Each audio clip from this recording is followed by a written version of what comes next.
ડભોઈ પંથકમાં વહેલી સવારે વરસાદની સાથે આવેલા ભયાનક વાવાઝોડાએ ભારે તારાજી સર્જી હતી.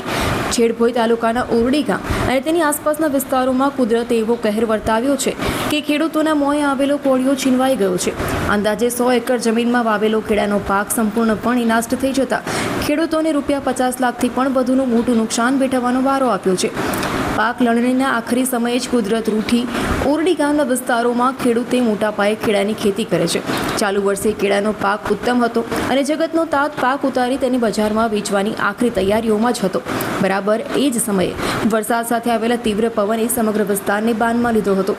ભારે પવનના ઝાપટાના કારણે તૈયારી થઈ ગયેલી કેળાની લૂમો ભારે વજનને લીધે ઝાડ સહિત તૂટી અને જમીનદોસ્ત થઈ ગઈ હતી. ખેતરોમાં માત્ર તૂટી પડેલા કેળના ઝાડ અને વેરવિખેર થયેલી કેળાની લૂમો જોવા મળી રહી છે. ખેડૂતની આ વીતી રાત દિવસ એક કરી લોહીનું પાણી કરી આ પાક ઉછેર્યો હતો. હવે જ્યારે કમાણીનો સમય આવ્યો ત્યારે ભગવાને બધું જ ઝૂંટવી લીધું.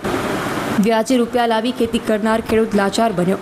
આ પંથકના મોટા ભાગના ખેડૂતોએ બેંકોમાંથી અથવા ઊંચા વ્યાજે રૂપિયા લાવી મોંઘા ખાતર અને બિયારણ ખરીદી મહા મહેનતે આ કેળાનો પાક તૈયાર કર્યો હતો.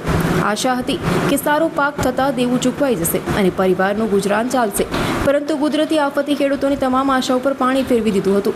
મહેનત એળે જતાં માથે દેવાનો પહાડ ઊભો થતાં જગતનો તાત અત્યારે અત્યંત લાચાર અને દુઃખી હાલતમાં જોવા મળી રહ્યું છે.